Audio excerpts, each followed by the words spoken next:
बहू। सरिता की शादी एक अच्छे परिवार में हुई है। उसका पति रोहन उसे बहुत प्यार करता है।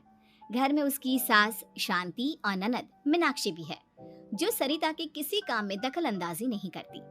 लेकिन फिर भी सरिता को ऐसा लगता है कि दुनिया की सबसे ज्यादा बेचारी बहू वही है और सबसे ज्यादा अत्याचार उसी पर हो रहा है। माँ जी, ये लीजिए आपकी चाय। अरे बहू, तूने इतनी ज्यादा चीनी क्यों डाल दी चाय में? हाय हाय माँ जी, मैंने तो उतनी ही मीठी बनाई है जितनी मीठी आपको पसंद है। माँ जी, आपको तो मेरे हाथ की चाय अच्छी ही नहीं लगती। जब देखो कुछ न कुछ कमी निकाल ही देती हो। अरे बहू, तू एक बात के पीछे ही पड़ जाती है। मैंने ऐसा कब कहा कि तू रोज चाय खराब बनाती है? सरिता अपने कमरे में चली जाती है और फोन उठाकर अपनी माँ से बात करती है। हेलो माँ, कैसी हो आप? क्या कर रही हो? मैं तो ठीक हूँ, पर तू बता, तेरा मूड कैसा है? तेरी आवाज से लग रहा है कि कुछ तो हुआ है तेरे ससुराल में। अरे क्या बताऊँ माँ, यहाँ तो हर समय मेरे साथ बहुत बुरा व्यवहार होता है। मैंने अपनी सास के लिए इतनी अच्छी चाय बनाई, लेकिन मेरी सास चाय पीते ही मुझे 4 बातें सुना दी। बेटी, तू इतनी छोटी छोटी बातों पर ध्यान ही क्यों देती हो? तुम्हारी सास ने कुछ बोल भी दिया तो क्या हो गया, वो बड़ी है ना तुझसे। माँ ने इतना समझाया, लेकिन इस बात का सरिता पर कोई असर नहीं हुआ। अपनी बेचारी बहू की छवि वो बदलना ही नहीं चाहती। अगली सुबह सब नाश्ते की टेबल पर बैठकर नाश्ता कर रहे थे, तभी सरिता ने अपने पति से कहा, सुनिए जी, मुझे ना आज बाजार से कुछ सामान लेकर आना है। आज आप ऑफिस से आने के बाद मुझे लेकर चलना ना। भाभी, मुझे भी कुछ किताबें खरीदनी है। आप दोनों जा ही रहे हो तो मेरी किताबें भी ले आना। लो, अभी तो बात ही की है बाजार जाने की तो एक फरमाइश आ गई। माँ जी, आप भी बता दो कुछ, और हाँ, मोहल्ले वालों से भी बोल दो अगर वो कुछ मंगवाना चाहते हो तो। बेचारी मीनाक्षी अपना सा मुंह लेकर रह गई। ये सब देखकर रोहन से चुप नहीं रह गया और वो गुस्से में बोला, सरिता, क्या हो गया है तुम्हें? मीनाक्षी ने तो सिर्फ किताबों के लिए बोला है। तुम्हें मीनाक्षी से इस तरह से बात नहीं करनी चाहिए। माफी मांगो उससे अभी। क्या? मैं माफी मांगू? दिन भर आपके घर के काम करूं मैं, आपकी और आपके घर वालों की बातें सुनूं मैं, और अब माफी भी मैं मांगू? ऐसा कभी नहीं हो सकता। ये बोलकर सरिता वहां से चली जाती है। एक दिन उनकी पड़ोसन घर आती है। अरे सरिता, क्या कर रही है? और क्या करूंगी भाभी जी, बस घर का काम ही कर रही हूँ। आप बताओ कैसे आना हुआ? अरे मैं तो तुम्हारा हालचाल पूछने आई थी, लेकिन तुम तो बिजी लग रही हो। कोई बात नहीं, मैं बाद में आ जाऊंगी। और क्या करूं भाभी जी, जब से शादी होकर आई हूँ ना, बस काम ही कर रही हूँ। और इस घर में ना कोई मेरी कदर नहीं करता। पति है जो बस घर से ऑफिस, ऑफिस से घर। ननद को तो कॉलेज से फुर्सत नहीं। बची सास तो उनका सारा समय मेरी गलतियां निकालने में लग जाता है। अरे ये क्या कह रही हो सरिता? तुम्हारी सास तो पूरे मोहल्ले में तुम्हारी तारीफ करती फिरती है कि तुम बहुत अच्छी हो, पूरा घर तुम्ही ने संभाल रखा है। हाँ तो क्या हुआ, इसमें गलत क्या कहती है? सच्ची तो कहती है। मेरी मर्जी के बिना इस घर का पत्ता भी नहीं हिलता। शाम को जब रोहन घर आया तो उसने सबसे कहा, कल हम सबको मौसी जी के घर जाना है। उनकी बेटी की शादी है। सब अपनी अपनी पैकिंग कर लो, सुबह होते ही निकल जाएंगे। और सरिता, तुम कान खोलकर सुन लो, वहां जाकर किसी की बुराई भलाई शुरू मत कर देना, नहीं तो मुझसे बुरा कोई नहीं होगा। हाय हाय जी, आप तो ऐसे कह रहे हो जैसे मैं सुबह शाम सबकी बुराई करती फिरती हूँ।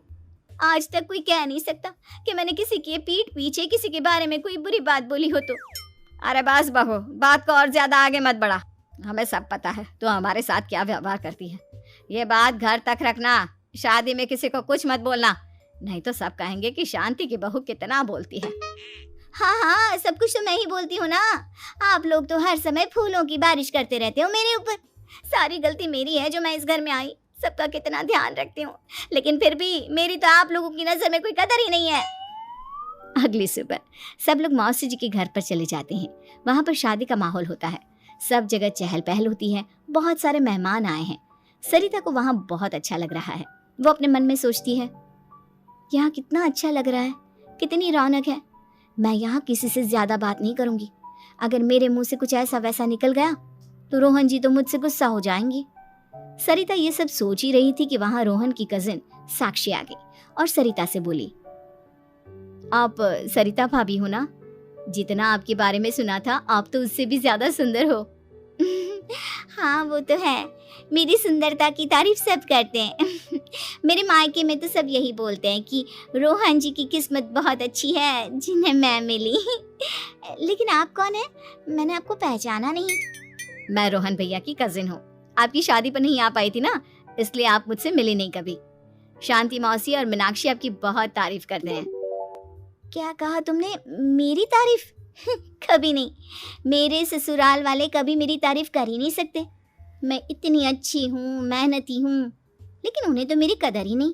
सारा दिन घर का काम करती हूँ, फिर भी मेरी सास ना मुझे सुनाती रहती है, और पति भी मेरी सास की साइड लेते हैं। ना कभी बाहर ले जाते हैं, ना कहीं घुमाने।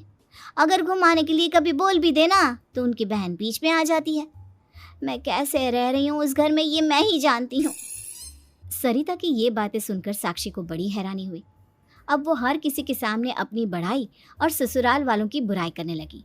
रोहन और शांति को सरिता पर बहुत गुस्सा आया, लेकिन वो चुप रहे। अगले दिन जब वो अपने घर पर आए, सरिता, तुमने क्यों सबके सामने मेरी इज्जत का तमाशा बनाया? तुमसे बोला था ना कि चुप रहना। अजी ऐसा भी क्या कह दिया मैंने जो इतना भड़क रहे हो? तुम जहाँ जाती हो अपना रोना शुरू कर देती हो, कभी किसी दूसरे की बात ही नहीं सुनती, बस अपनी कहती रहती हो। तुमने सबके सामने हमारा तमाशा बनाकर रख दिया है। हे भगवान, मुझे अपने पास बुला ले। जिस घर में मेरी कदर ही नहीं, उस घर में मेरा क्या काम? अरे क्या करूंगी मैं यहाँ रहकर? जो भी आता है मुझे सुनाकर चला जाता है। मैं तो किसी से कुछ नहीं कहती। सीधी सादी बहू मिल गई है ना सबको, तो जो जी में आए वो करो। सरिता ने अपने आगे किसी को कुछ बोलने ही नहीं दिया, और उस दिन भी उसने सबके सामने खुद को बेचारी बना ही दिया। अगले दिन मीनाक्षी कॉलेज के लिए लेट हो रही थी, इसलिए वो हर काम जल्दी जल्दी कर रही थी। अपना नाश्ता लेने किचन में गई और पतीले में रखे गरम दूध को गिलास में डालने लगी। दूध का पतीला उसके हाथ से छूट गया और गरम गरम दूध उसके हाथ पर गिर गया। ओए माँ, हाय मेरा हाथ, माँ मेरा हाथ जल गया। मीनाक्षी की आवाज सुनकर सरिता दौड़ती हुई आई। ये क्या किया तुमने? तुम्हें नाश्ता चाहिए था तो मुझसे बोल देती, मैं क्या मना करती थी? अब पता नहीं कितने दिन की मुसीबत पाल ली तुमने। सरिता मीनाक्षी को उसके कमरे में ले गई और उसका बहुत ख्याल रखा। उसका इस तरह से ख्याल रखना शांति और रोहन को थोड़ा अजीब लगा। माँ, सरिता के दिमाग का भी कुछ पता नहीं। कल शादी में सबको इतना कुछ बोल कर आई है हमारे बारे में, और अब मीनाक्षी की कितनी अच्छी देखभाल कर रही है। ये ऐसा क्यों करती है? बेटा, तेरी बीवी की ना आदत हो गई है सबके सामने खुद को बेचारी दिखाने की, और आदत इतनी जल्दी नहीं बदलती। जब ये बोलना शुरू करती है तो रुकने का नाम ही नहीं लेती, इसलिए इसे पता ही नहीं चलता कि ये किसके सामने क्या बोली जा रही है। लेकिन दिल की बहुत अच्छी है। हमें भी अपना दिल बड़ा करके ये जैसी है इसे स्वीकार करना चाहिए।